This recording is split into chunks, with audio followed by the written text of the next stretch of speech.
एक दौर था उत्तर प्रदेश में माफिया अपना अलग राज चलाते थे, लेकिन एक दौर यह भी है कि यूपी से माफिया का सफाया हो चुका है।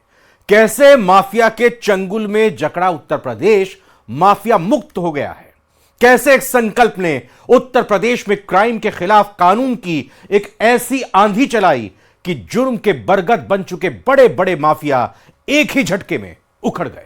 आज दिखाएंगे 2024 की डायरी, कहानी माफिया मुक्त यूपी की।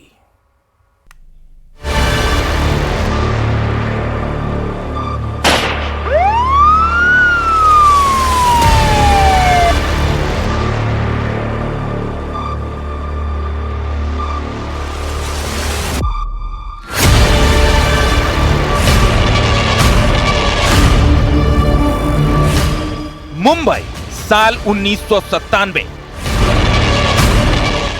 माया नगरी कहे जाने वाला मशहूर शहर अब नए नाम से जाना जाने लगा था।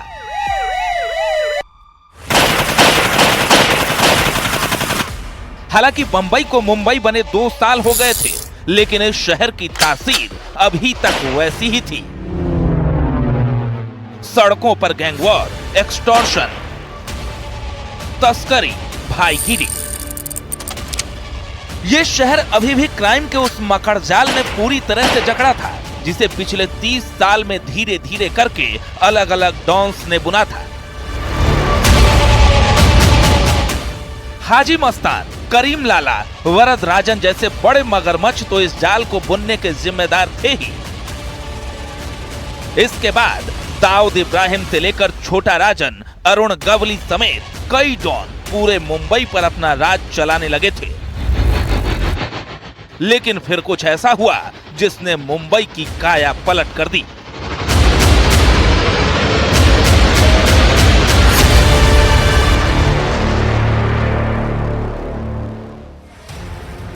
अगस्त 1997 को लोखंडवाला के एक शिव मंदिर के बाहर म्यूजिक इंडस्ट्री के नामी चेहरे गुलशन कुमार को गोलियों से भूनकर मौत के घाट उतार दिया गया।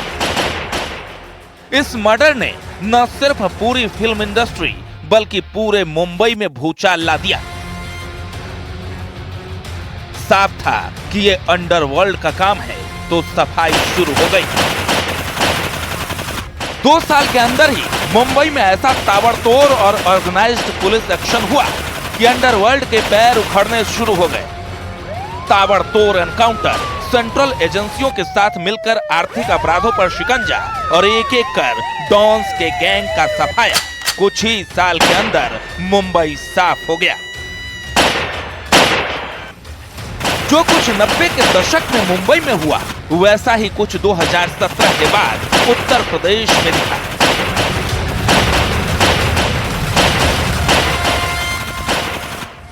माफिया पर ऐसा ताबड़तोड़ एक्शन कि एक एक कर यूपी में जड़े जमाए बैठे माफिया या तो सलाखों के पीछे दिखे या फिर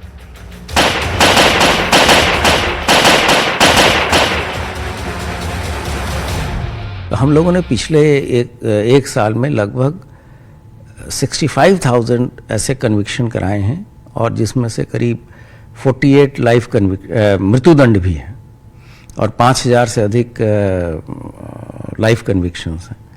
तो अगर किसी को कन्विक्शन कानून के तहत मिलता है तो इसका काफ़ी एक अच्छा समाज में संदेश जाता है, और लीगल प्रक्रिया के तहत पूरी चीज़ों को देखते हुए माननीय सक्षम न्यायालय कन्विक्शंस देती हैं।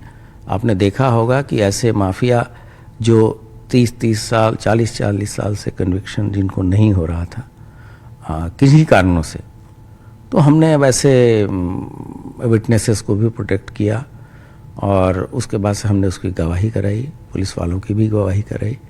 और हम लोग अब जो नए कानून लागू हुए हैं उसमें ICGS 2 जैसे ही लागू होगा तो हम सभी चीज़ें वीडियो कॉन्फ्रेंसिंग के माध्यम से और ई-साक्ष्य के माध्यम से चीज़ों को कराएंगे। तो टेक्नोलॉजी को नए कानून में जो एक ये चीज़ें बनाई गई हैं कि हम त्वरित न्याय देने की जो वो है, उसमें टेक्नोलॉजी का जो समावेश है हम उसको और बढ़ाएंगे। 2017 में योगी आदित्यनाथ ने उत्तर प्रदेश के मुख्यमंत्री के तौर पर शपथ ली। इसके बाद यूपी में पुलिस ऑपरेशंस का एक नया दौर शुरू हुआ, जिसके बाद एक एक करके सभी माफिया खत्म होते चले गए और 2024 पहुंचते पहुंचते योगी आदित्यनाथ ने माफिया मुक्त उत्तर प्रदेश का ऐलान कर दिया।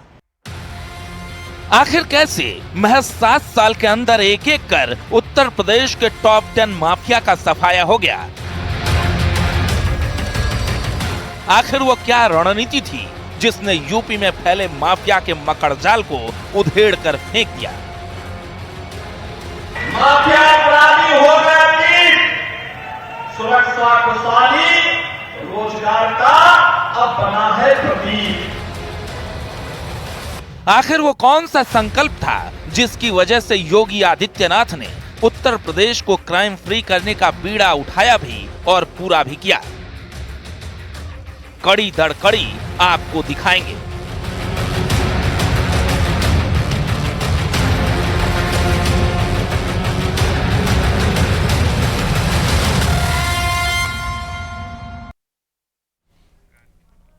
साल 2017 में उत्तर प्रदेश की बागडोर संभालते ही मुख्यमंत्री योगी आदित्यनाथ ने अपने इरादे साफ कर दिए थे।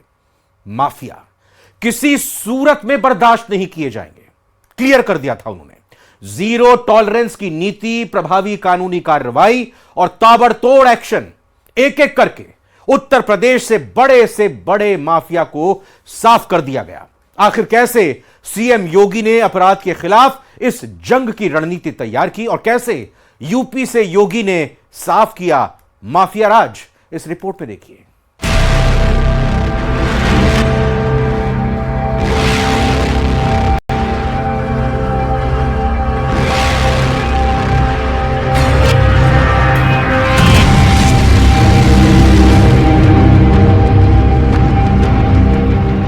साल 2017 में उत्तर प्रदेश में एक बड़ा सियासी फेरबदल हुआ। 5 साल के समाजवादी पार्टी सरकार का शासन खत्म हुआ और भारतीय जनता पार्टी पहली बार बहुमत के साथ उत्तर प्रदेश की सत्ता पर काबिज हुई। प्रदेश में शासन बदला तो प्रशासन में भी बड़े बदलाव हुए। उत्तर प्रदेश के नए मुख्यमंत्री के तौर पर सीएम योगी ने शपथ ली। सरकार इन मुद्दों को लेकर के निरंतर कार्य कर रही है। अपराध और अपराधियों के प्रति जीरो टॉलरेंस है, तो भ्रष्टाचार और भ्रष्टाचारियों के प्रति भी सरकार की नीति जीरो टॉलरेंस की है। और यही दो मुद्दे हैं जो सुशासन की नींव को मजबूती प्रदान करते हैं। सीएम योगी ने प्रदेश की सत्ता संभालते ही आमूलचूल परिवर्तन का बीड़ा उठा लिया और जिन मुद्दों पर उनका फोकस सबसे ज्यादा था उनमें कानून व्यवस्था सबसे ऊपर थी। सीएम योगी ने न सिर्फ पुलिस और प्रशासन को माफिया और गुंडों पर एक्शन के लिए फ्री हैंड दिया, बल्कि साफ कर दिया कि गुंडई और माफियागिरी पर जीरो टॉलरेंस की नीति रहेगी। पुलिस को फंड्स भी मिल रहे हैं। करीब 1.5 लाख कर्मचारियों की भर्ती योगी गवर्नमेंट में की गई है, जिससे जो बहुत भारी संख्या में रिक्तियां थी उनकी पूर्ति हुई है। इससे भी पुलिस मजबूत हुई है। माफियाओं में इस समय बौखलाहट है। माफिया इस समय कहीं सिर उठाकर नहीं घूम रहे हैं। दर्जनों के खिलाफ कार्रवाई हो चुकी है। उनके द्वारा जो कब्जा की गई जमीनें हैं वो छुड़ाई जा रही हैं। जो शत्रु संपत्ति पर, एनिमी प्रॉपर्टी पर मतलब, और जो सरकारी जमीनों पर कब्जे थे वो छुड़वाए जा रहे हैं। उनके खिलाफ गैंगस्टर्स एक्ट में कार्रवाई हो रही है। बहुत इस समय सख्त कार्रवाई माफिया के खिलाफ हुई है। उत्तर प्रदेश में कानून व्यवस्था की हालत अच्छी करने के लिए जो सबसे जरूरी चीज थी, सीएम योगी ने सबसे पहले उसी पर फोकस किया।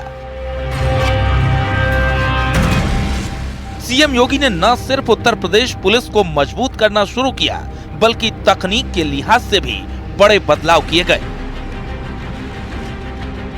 सीएम योगी का मिशन साफ था, माफिया का खात्मा और पुलिस की छवि को आम जनता के बीच मददगार के तौर पर पहचान दिलाना। भर्ती की प्रक्रिया प्रदेश के किसी भी नौजवान के साथ कोई अन्याय न हो। एक तरफ सरकारी पद ईमानदारी के साथ भरे जाएं। उत्तर प्रदेश लोक सेवा आयोग 2017 के पहले क्या स्थितियां थी, कौन नहीं जानता है, क्या नहीं होता था। आप लोग भूल गए जब 86 एसडीएम के पद में से 56 एक जाति विशेष के लोग भर दिए गए, और ये कौन नहीं जानता इस बात को। पांडे जी, इसका ये भी हम बताएंगे। दूसरा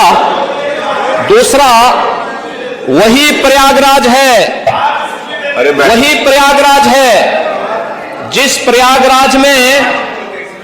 प्रयागराज में पब्लिक सर्विस कमीशन के कार्यालय में महीनों तक यूपी के नौजवान धरना दिए थे, और एक अयोग्य व्यक्ति को जो उसके लिए डिजर्व नहीं करता था, एलिजिबल नहीं था, जिसकी डिग्री फर्जी थी, उसे आयोग का अध्यक्ष बना करके पूरे कमीशन और युवाओं के भरोसे के खिलवाड़ करने का काम हुआ था। पुलिस को मजबूत किया, बड़े पैमाने पर भर्ती, जीरो टॉलरेंस की नीति, पुलिस को टेक्निकल ट्रेनिंग, पुलिस में पारदर्शी भर्ती। योगी आदित्यनाथ की इस नीति ने असर दिखाना शुरू किया और यूपी में रिजल्ट भी आने शुरू हुए। माफिया की लिस्ट तैयार हुई और लंबे वक्त से कानून के हाथों से बचकर बैठे माफिया कानून के हथौड़े की जद में आने शुरू हुए।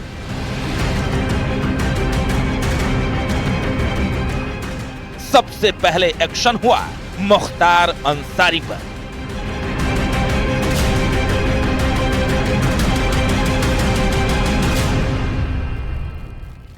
ये माफिया को फिर से कभी मत आने देना, माफिया प्रवृत्ति को कभी मत पनपने देना। ये आने वाली पीढ़ी के भविष्य को खराब कर देगा, देश के भविष्य में सेंध लगाने का कार्य करेगा। ये माफिया, चाहे वह ड्रग माफिया हो, माइनिंग माफिया हो, कैटल माफिया हो, या किसी भी प्रकार का माफिया, इस माफिया को कतई बर्दाश्त मत होने करिए। लंबे वक्त से मुख्तार अंसारी पंजाब की जेल में सेफ हाउस बनाकर बैठा था। उत्तर प्रदेश पुलिस ने मुख्तार के केसों को खोला और प्राथमिकता पर रखकर उसे उत्तर प्रदेश वापस लाने के लिए कमर कस ली।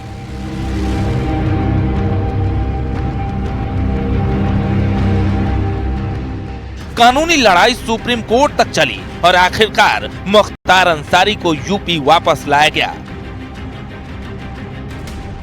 और एक आम कैदी की तरह ही बांदा की जिला जेल पहुंचा दिया गया। ये बस एक शुरुआत भर थी माफिया के खिलाफ उत्तर प्रदेश पुलिस और योगी सरकार के महायुद्ध की। माफिया अपराधी हो गए, सुरक्षा खुशहाली रोजगार का अब बना है प्रतीक। यूपी पुलिस का एक्शन प्लान, माफिया की लिस्ट बनाकर शिकंजा, ताबड़तोड़ एनकाउंटर का असर दिखा, अदालत में अपराधियों के खिलाफ मजबूत पैरवी। जो पहले माफियों का दबदबा था, माफियों का आतंक था, कभी कहीं किसी जमीन कब्जा कर लो, किसी का मर्डर कर दीजिए, किडनैपिंग कर लीजिए, धन उगाही करिए, सारे सिस्टम पर कब्जा कर लीजिए, तो इसमें काफ़ी इफेक्टिव काम हुआ और इसमें एक योजनाबद्ध तरीके से एक सिस्टम के तहत काम किए गए हैं। और उसमें जो देखने में आया है कि जितने माफिया थे, उनके जो इकोनॉमिक सिस्टम थे, उनके सोर्स ऑफ इनकम थे, उन पर अटैक हुए। सोर्स ऑफ इनकम, जो लीगल सोर्स ऑफ इनकम थे उनके, वो सारे बंद हुए। जो संपत्तियां उन्होंने अर्जित करी क्राइम करके, उनको सरकार ने, शासन ने, पुलिस ने जब्त किया है। और वो इलीगल निर्माण थे, अवैध निर्माण थे, विभिन्न कानूनों का जो उल्लंघन करके बनाए गए थे, उनको काफी डिमोलिशन हुआ। उत्तर प्रदेश में योगी सरकार की रणनीति साफ हो चुकी थी। माफिया पर कमर तोड़ कार्रवाई, आर्थिक अपराधों पर शिकंजा और गुंडा गैंग्स का संपूर्ण सफाया, इसी रणनीति के तहत मुख्तार अंसारी, अतीक अहमद जैसे माफिया जो राजनीति तक में अपनी जड़ें मजबूती से जमा चुके थे, उनके खिलाफ मजबूत कानूनी पैरवी कर सजा दिलाने की मुहिम शुरू की गई। मुख्तार अंसारी को पंजाब की जेल से यूपी लाकर कानून के कटघरे में खड़ा किया गया, तो वहीं अतीक अहमद के अवैध साम्राज्य पर एक एक कर प्रशासन का हथौड़ा चलने लगा। चिन्हित कर गुर्गों का सफाया शुरू हुआ और माफिया गैंग्स में हड़कंप मचना शुरू हो गया।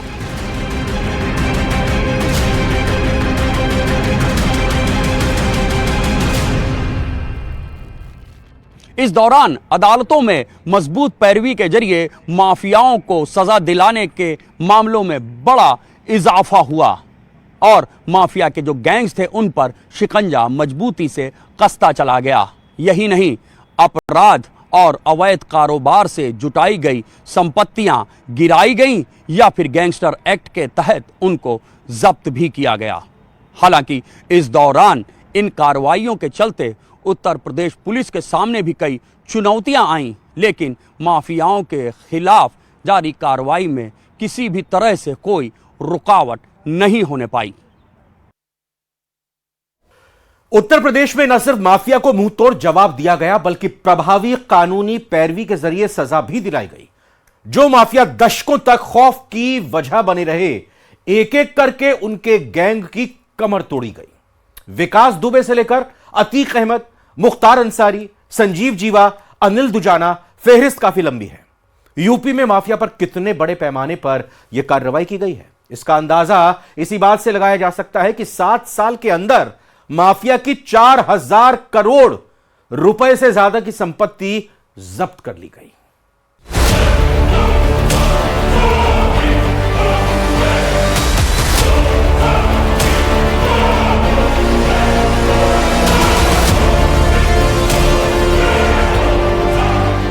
माफिया को मिट्टी में मिला देंगे। सरकार किसकी है?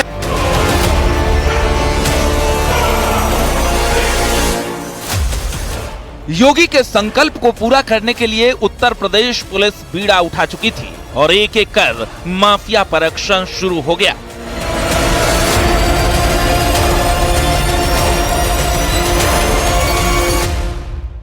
एक ऐसा माहौल बना है, अब कहीं ये देखने को नहीं आता है कि कोई माफिया एक्टिव है। और इतना ही नहीं, इनके साथ साथ एक जो नया डेवलपमेंट हुआ जो पहले नहीं था, कि माफिया कानून पर भारी पड़ते थे। इनके खिलाफ ना कोई गवाही देता था, ना इनके कोई ट्रायल कभी पूरे हो पाते थे।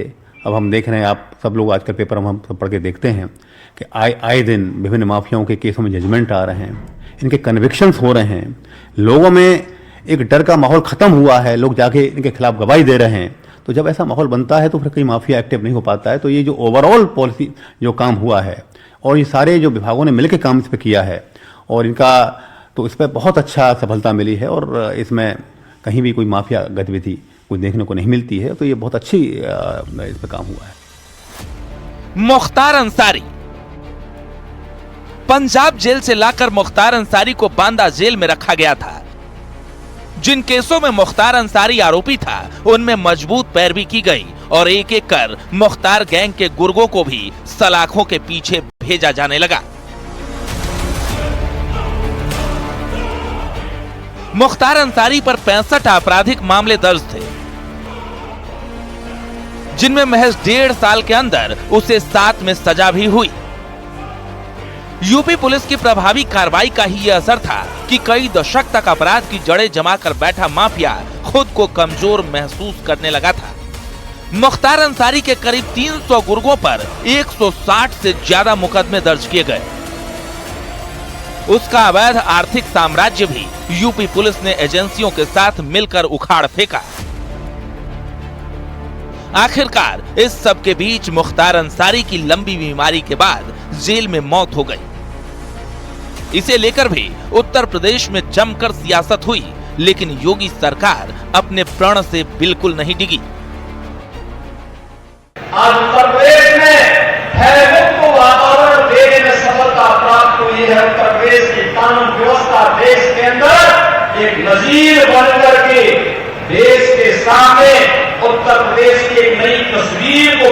कर रही है। जो माफिया, जो अपराधी धमकी देते थे, आज आप देख रहे होंगे उनका कोई 2 बूंद आंसू बहाने वाला भी नहीं कोई है, सब गायब।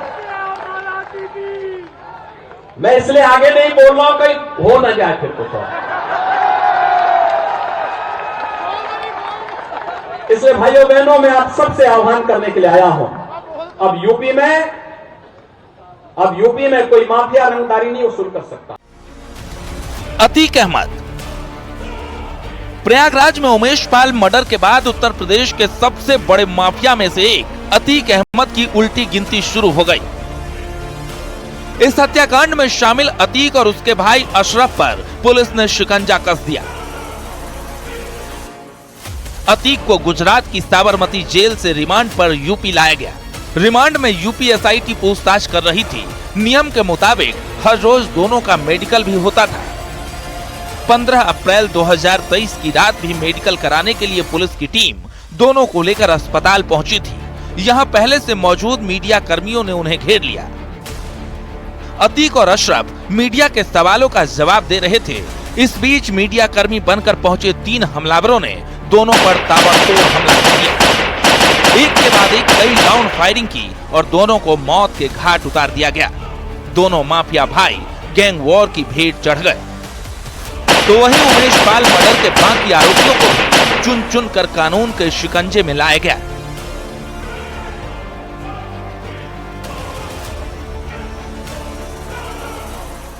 माफिया की रीढ़ की हड्डी बिल्कुल प्रदेश में टूट चुकी है। जिसके लिए एसटीएफ का गठन हुआ था, संगठित अपराध, इस समय अगर देखा जाए तो उत्तर प्रदेश में संगठित अपराध करीब करीब 0 है। कोई एनकाउंटर पॉलिसी नहीं होती है। सिर्फ ये होता है कि दबाव पुलिस का बनता है जब अपराधियों के ऊपर, जब अपराधियों का पीछा किया जाता है, अपराधियों के घरों में घुसकर जब दबिश दी जाती है, या जब अपराधी अपराध करके फरार हो रहे होते हैं, जब घेराबंदी की जाती है तो गोली चलती है। उसमें कभी कभी पुलिस को सफलता मिलती है। हाल के दिनों में अच्छी सफलताएं अर्जित की हैं। एनकाउंटर पॉलिसी कोई ऐसी पॉलिसी नहीं होती कि कोई घोषित पॉलिसी है कि एनकाउंटर पॉलिसी है। हर सरकार में एनकाउंटर्स हुए हैं। मैं 79 से प्रदेश में हूं। हर सरकार में हर वर्ष दर्जनों की संख्या में एनकाउंटर हुए। विकास दुबे। 3 जुलाई 2020 को कानपुर के बिकरू गांव में पुलिस की टीम कुख्यात बदमाश विकास दुबे को पकड़ने गई। इसी बीच विकास दुबे और उसके गुर्गों ने पुलिस टीम पर हमला कर दिया। इसमें 8 पुलिसकर्मी शहीद भी हो गए। विकास दुबे और उसके गुर्गे फरार हो गए। पुलिस ने विकास के 3 सहयोगियों का एक के बाद एक एनकाउंटर किया। इसके बाद विकास दुबे को 9 जुलाई 2020 को उज्जैन महाकाल से गिरफ्तार कर लिया गया।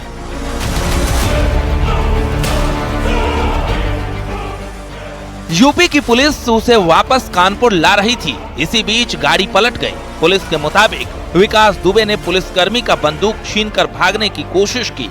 इसी बीच पुलिस ने उसका एनकाउंटर कर दिया। अनिल दुजाना। वेस्ट यूपी में कभी आतंक का दूसरा नाम रहा कुख्यात अनिल दुजाना लंबे वक्त बाद जेल से बाहर आया और बाहर आते ही उसने अपनी आपराधिक गतिविधि फिर से शुरू कर दी। लेकिन मई 2023 में मेरठ पुलिस और अनिल दुजाना के बीच एनकाउंटर हुआ और उसे पुलिस ने घेर कर दिया। संजीव माहेश्वरी उर्फ जीवा। पश्चिमी यूपी का अपराधी संजीव माहेश्वरी उर्फ जीवा भी गैंग वॉर की भेंट चढ़ गया। लखनऊ के सिविल कोर्ट में जीवा की गोली मारकर हत्या कर दी गई थी। इनकाउंटर कोई पॉलिसी नहीं होती कभी भी। ये हमारे कानून में एक अधिकार होता है सेल्फ डिफेंस का, कि जब भी, और ये केवल अधिकार खाली पुलिस को प्राप्त नहीं है, एक आम जन को भी प्राप्त है। जब भी कोई अपराधी, कोई माफिया, कोई क्रिमिनल किसी की जान लेने का प्रयास करता है, किसी की प्रॉपर्टी को ध्वस्त करने का प्रयास करता है, तो सेल्फ डिफेंस में उसको भी उतना अधिकार होता है कि वो अपनी रक्षा कर सके। तो जब भी जो कोई पुलिस पे गोली चलाएगा अपराधी, तो पुलिस को कानून ने ये अधिकार दिए हैं कि अपनी रक्षा करने के लिए वो भी जवाबी फायरिंग करे। और जवाबी फायरिंग में कोई मारा जाए तो आदमी तो वो एक लीगल उसमें आता है और उसकी भी समीक्षा होती है। जब भी कोई इनकाउंटर होता है तो उसकी बाकायदा मजिस्ट्रेट इंक्वायरी होती है। मुन्ना बजरंगी के नाम से एक समय पूरा यूपी कांपता था, लेकिन इस माफिया का अंत भी उसी तरह हुआ। मुन्ना को 2018 में बागपत जेल के अंदर गोलियों से भून दिया गया। 2018 में उसे झांसी से बागपत जेल में शिफ्ट किया गया, जहां उसी साल जेल में ही सुनील राठी ने गोलियों से भूनकर मुन्ना की हत्या कर दी थी। उत्तर प्रदेश में पिछले 7 साल में एक एक कर माफिया का सफाया होता रहा। विकास दुबे, मुख्तार अंसारी, अतीक अहमद, संजीव जीवा समेत तमाम छोटे बड़े माफिया या तो कानून के शिकंजे में फंसकर सलाखों के पीछे चले गए या कई गैंगवार की चपेट में भी आ गए।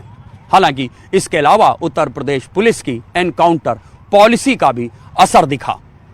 कैमरामैन अनिल के साथ ऋषभ मणि त्रिपाठी, न्यूज़ 18, लखनऊ। तो माफिया